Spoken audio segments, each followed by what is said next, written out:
Tzrut, trumpets. What are those trumpets?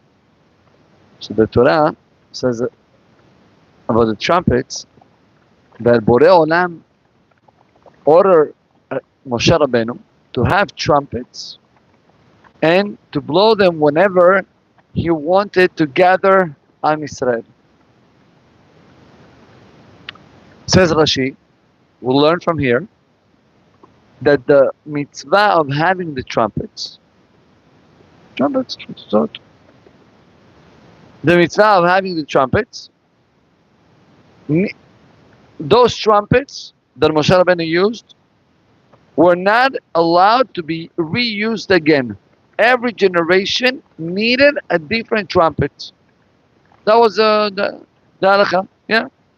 Again, the trumpets was to gather Am Yisrael. So Rashi says, you cannot use the same trumpets. And therefore, every generation should have his own. So the question is why? What's the point? What's the idea behind those trumpets? Why the Torah is making such a big deal?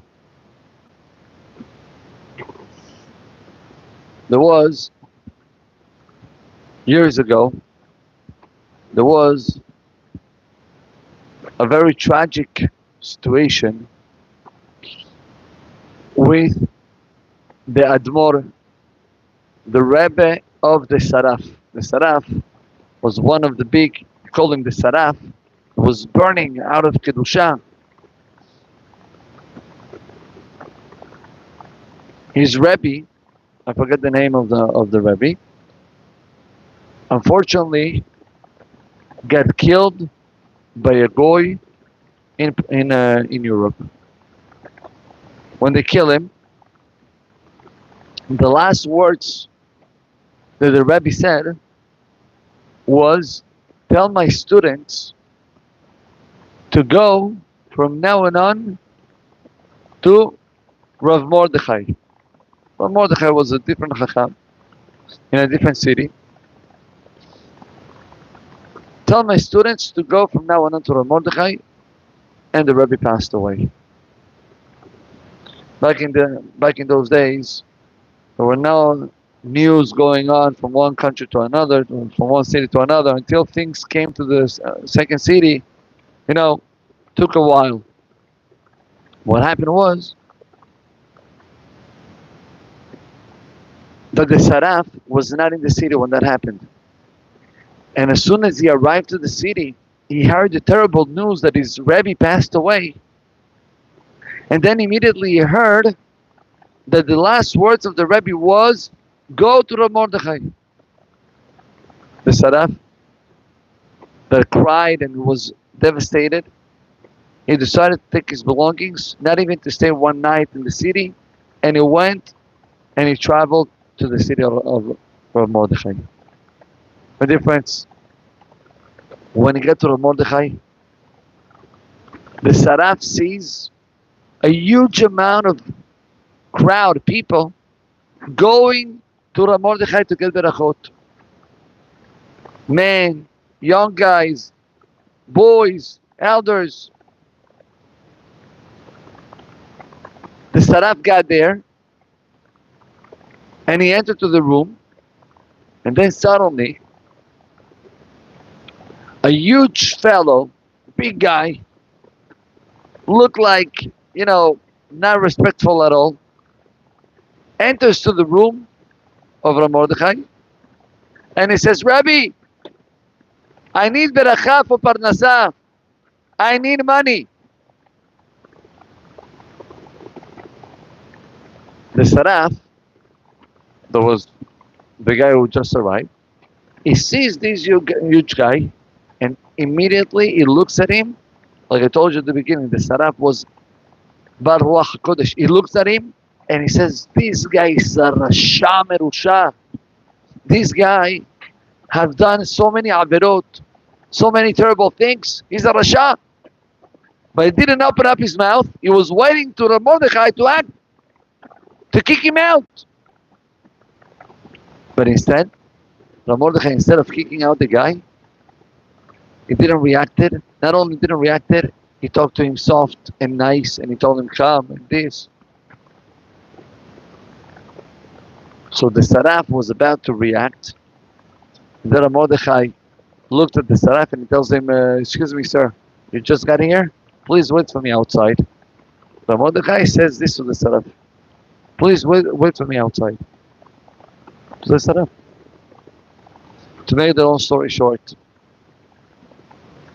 after the big guy left, the Mordechai goes out and he calls up the Saraf and tells him, here, come with me 1 second.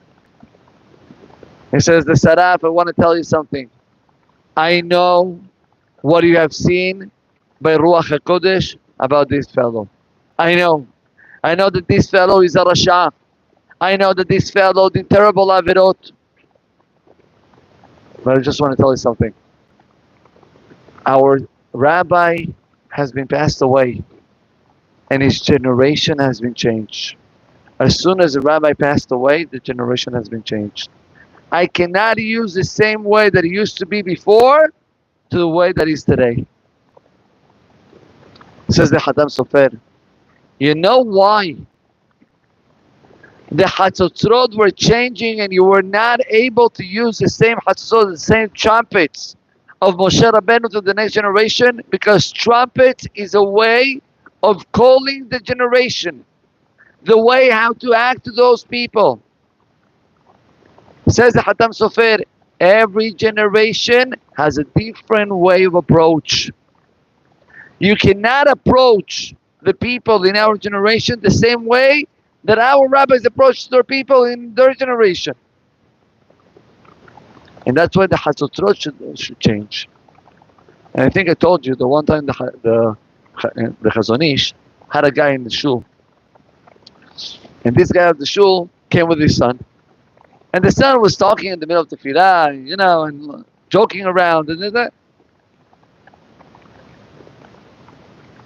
So the father, he didn't react there, but it slowly, his temperature started to go up until in the middle of the tefillah, the father smacked the table and he says to his son, stop it already! Tefillah! The son was so in shock in the middle of the tefillah, everybody looks at him. He felt uncomfortable. And eventually, he stopped talking. After the tefillah, he went to say, goodbye to the Chazon Ish. Then the Chazon Ish tells the father, stay here a couple of minutes, I want to ask you something. And this is the Chazon Ish. I have a question for you. Today, you educated your son, right? You educated him. You educated him in 2 ways. 2 things. You educated him, number 1, not to talk in Beit HaKnesset. Number 2, you educated him that it's allowed to be angry. Which one of the 2 things do you think that your son is going to remain in his mind? Which type of the two thoughts that he gave him is going to take for his life? Not talking about the Knesset, or are you allowed to get angry? Says the Chazon Ish, you have to understand that maybe in the past certain things that work, they don't work today. And whenever you come to rebuke somebody, you got to think 3 times before how to rebuke. And that's a musar skill for us. Maybe we're not rabbis and we're not teaching other people, but we have our families, our wife and kids. Be careful how do we act with the kids, how do we act with our wives. Understand that not because you have seen certain things in the past generation with your grandparents or parents, that means that it's valid also in our generation.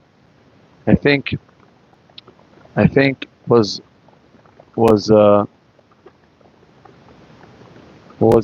it was Rav Shlomo Wolbe who said in the past a father giving a smack in a smack to his son was normal.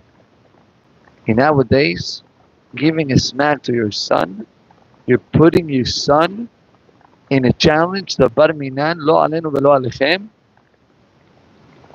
He can lose completely the way. Rahman al-Islam. Says the Torah, learn from the Hatutzrot. Be careful how to act. And remember not to use the same trumpets that they used in the past, not to use them nowadays. Just want to finish with you with this. I was, many years ago, in South America. And in South America, they had a beautiful, beautiful concept until today. I'm going to mention the place because that place, it's something good. In Panama, they have a beautiful organization, a beautiful event of father and son, Avotu Banim. They do it during the week, and you see a lot of parents with a lot of kids coming to this beautiful program. My dear friends, I've heard this, I believe, from the in charge of the program of Avotu Banim. He said that many times he had kids that wanted to come to the program. The problem was that the parents were too busy. So listen, I just came back from work. I'm tired. He says, I told the kids, you guys are not going to be able to come without your parents. He says, suddenly you have seen faces that you don't see throughout the week, coming to shul in the middle of the week. Why? Just because their kids wanted so much to come and learn, and the kids were able to switch and to turn their homes, their parents, to a complete teshuvah. He says, how many times that happened? That there is more ashpa'ah on the kids, more than the ashpa'ah that the parents have. So whenever you see, as a father, that your son wants something of Kedusha, be the one who's pushing it. And Achad v'Shalom, the one who is making it harder. Baruch Adonai Le'olam. Amen ve'amen. Rabbi Abraham Azancot, Baruch Hu Le'zakot et Yisrael lefichach.